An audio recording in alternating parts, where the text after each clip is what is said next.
నమస్తే వీక్షకులారా, welcome to cinema సుడప. నేను review పెట్టే పాటికి సగం ప్రపంచం ఆల్రెడీ సినిమా చూసుండదని నా ఫీలింగ్. బుక్ మై షోలు క్రాష్ అవ్వడం ఏందో, పీవీఆర్లో లాస్ట్ మినిట్ దాకా టికెట్స్ రాకపోవడం ఏందో, ఏదో ప్రకృతి వైపరీత్యం వచ్చే ముందు సైన్స్ లాగే అనిపించాయి ఇవన్నీ. మొత్తానికి భారీ హైప్ మధ్య రిలీజ్ అయింది సలార్ పార్ట్ 1 సీజ్ ఫైర్. 6 ఏళ్ల తర్వాత ప్రభాస్ కట్అవుట్కి జస్టిఫికేషన్ జరిగిందని ఒక సాటిస్ఫాక్షన్ ఉందండి సినిమా చూశాక. సలార్లో ప్రభాస్ది one of the best hero intros ever to have been witnessed in an Indian film. No, I'm not exaggerating అండి. I'm sure you will agree once you watch the movie. ముందస్తుగా clarity ఇవ్వాల్సిన విషయాల మీద director గారు already మాట్లాడేశారు. So no, కేజీఎఫ్కి సలార్కి ఎటువంటి సంబంధం లేదు. And yes, it's a remake of Ugram. Remake అనే కన్నా రీమాస్టర్ అనడం బెటర్. ఒక పోర్షన్ మాత్రమే ఇందులో చూస్తారు, but the world building it self is massive. So many characters and multiple plot points కూడా యాడ్ చేశారు. ప్రశాంత్ నీల్ చాలా స్మార్ట్ అప్రోచ్ తీసుకున్నారండి సలార్లో. The first part, Ceasefire, is majorly about the premise and introduction to the characters and the world of Kansar. But this is also a huge fan service to Prabhas fans. I can't stress this enough. Cutout చూసి కొన్ని నమ్మేయాలి dude అని 10 years back మిర్చిలో ప్రభాస్ నోట విన్న dialogue ఇప్పుడు సలార్లో అది prove చేయడం చూస్తారు. అసలు ఫస్ట్ హాఫ్ అయితే ప్రభాస్ స్క్రీన్ ప్రెజెన్స్ని పెట్టుబడిగా పెట్టి తీశారు అనొచ్చేమో. చాలా విషయాలు ఉన్నాయండి కవర్ చేయడానికి. వీడియోని చివరి దాకా చూడండి. కొన్ని ఇంట్రెస్టింగ్ డీటెయిల్స్ మెన్షన్ చేయబోతున్నా మూవీ ఇన్స్పిరేషన్ గురించి. డీటెయిల్స్లోకి వెళ్లే ముందు ఛానల్కి సబ్స్క్రైబ్ చేసుకోవడం మాత్రం మర్చిపోకండి. Contribution of technicians to this film is huge. So let's start with them. Cinematographer Bhuvan Gowda మొన్న సెంథిల్ కుమార్తో ఒక ఇంటర్వ్యూ చేశారు. అందులో ఆయన ఒక స్టిల్ ఫోటోగ్రాఫర్గా కెరీర్ స్టార్ట్ చేసి ప్రశాంత్ నీల్కి సినిమాటోగ్రాఫర్ లేరని, ఆయన పర్సనల్ రిక్వెస్ట్ మీద ఆ రోల్ తీసుకున్నారని చెప్పారు. ఆ డెసిషన్ ఈ సినిమాకి చాలా పెద్ద ఫేవర్ అయిందండి. బ్రిలియంట్ కెమెరా వర్క్, వైలెన్స్ని హ్యాండిల్ చేయడం భువన్ గౌడకి కొత్త ఏం కాదు. కానీ సలార్లో దేవా క్యారెక్టర్లో ఉన్న ఒక డామినెంట్ మాన్స్టర్ ప్రెజెన్స్ ఆడియన్స్కి తెలియజేయడానికి సటిల్ విజువల్ క్యూస్తో చాలా ఎఫెక్టివ్గా హ్యాండిల్ చేశారు. First half slowly builds up to a big scale fight. దానికి ఈ విజువల్ క్యూస్తో అవసరమైన elevations and emotional lift create అవుతుంది. This has been paid by an impressive sound design. Songs అయితే ఏది నాకు స్టాండ్అవుట్ అవ్వలేదు. మోస్ట్లీ అన్ని కేజీఎఫ్ ఆల్బమ్తో సిమిలర్గా అనిపించాయి. This may just be my opinion. Set design and production design కూడా కెమెరా వర్క్ని, డైరెక్టర్ చాయిసెస్ని బాగా కాంప్లిమెంట్ చేశాయి. కొన్ని సీన్స్కి పెద్ద సెట్స్ చేశారు and they add immense value to the visual appeal. Let's talk about the plot. Prashanth Neel ఇంటర్వ్యూస్లో చెప్పినట్టు ఒక పెద్ద డ్రామా ప్లాన్ అయితే చేశారు. మ్యాసివ్ స్కేల్లో 3 tribes ఆఫ్ కాన్సార్, వాళ్ళ హిస్టరీ అండ్ బ్యూరోక్రసీని నేరేషన్ ద్వారా పూర్తిగా ఎస్టాబ్లిష్ చేశారు. బట్ బెస్ట్ పార్ట్ అంతా సెకండ్ పార్ట్ కోసం దాచుంచారు. ద క్లిఫ్ హ్యాంగర్ హుక్ ఒక పర్టికులర్ ఈవెంట్ వల్ల కలగదు.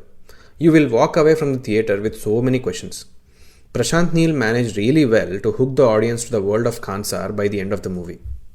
The main plot somehow seems to be inspired from a famous Japanese anime series Naruto. మీలో ఎంతమంది యానిమే ఫాలోవర్స్ ఉన్నారో నాకు తెలియదు, కానీ క్లైమాక్స్ వచ్చేటప్పటికి ఇలానే మీకు కూడా అనిపిస్తే కమెంట్స్లో మెన్షన్ చేయండి. కంగారు పడకండి, డీటెయిల్స్ చెప్పట్లేదు. Your experience is not spoiled by just knowing this. ఇందులో మన తెలుగు యాంకర్ ఝాన్సీ గారు ఒక క్యారెక్టర్ చేశారు. ఆ క్యారెక్టర్లో నాకు రామాయణంలో కైకేయి సేవకురాలు మందర ఛాయలు కొట్టినట్టు కనిపించాయి. ఇన్స్పిరేషన్స్ ఉండుండొచ్చు, but there is undeniably lot of work that has been put into building the characters. Next మాట్లాడుకోవాల్సింది పర్ఫార్మెన్సెస్ గురించి. ఈశ్వరీరావు గారికి చాలా హెఫ్టీ రోల్ ఉందండి సలార్లో. Although her emotional template is much similar to KGF, she is a pivotal point in the first half and she handles the role well. Shruti Haasan character is comparable to Malvika's character Deepa Hegde in KGF, especially second హాఫ్లో. First హాఫ్లో కొన్ని scenes ఉన్నా her presence is faint. Shreya Reddy, Ramachandra Raju, Jagapathi Babu and other actors playing the characters in governing positions of Khansaar బాగా perform చేశారు. John Vijay and Bobby Simha క్యారెక్టర్స్కి కొంచెం complex shades ఉన్నాయి and both handle them well.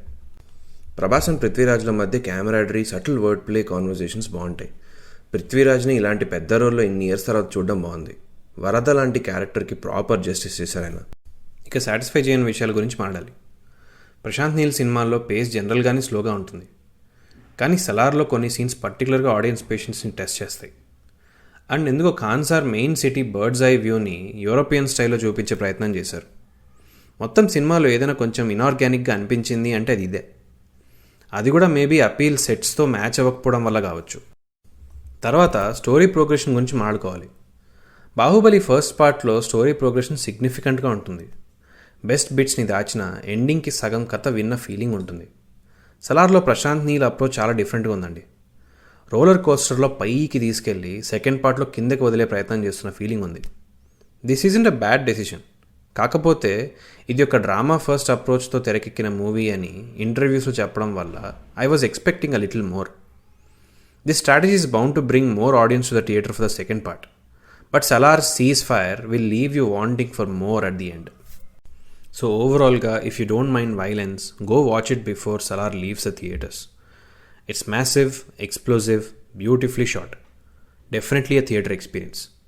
Huge thanks to Bhuvan Gowda and Prashanth Neel for making it so. ఐమాక్స్లో చూస్తే ఇంకా better. సలారా, డంకియా అనే confusion వద్దు. రెండు చాలా different movies. Salaar is a mass entertainer and pure fiction. Dunki ఒక light hearted take on a real subject. మీ taste బట్టి choose and enjoy. May the Indian film industry prosper. వెళ్ళే ముందు వీడియో నచ్చింటే లైక్ చేసి షేర్ చేయండి. సబ్స్క్రైబ్ చేసుకోవడం మాత్రం మర్చిపోకండి. నెక్స్ట్ వీడియోలో మళ్ళీ కలుద్దాం. అంతవరకు సెలవు.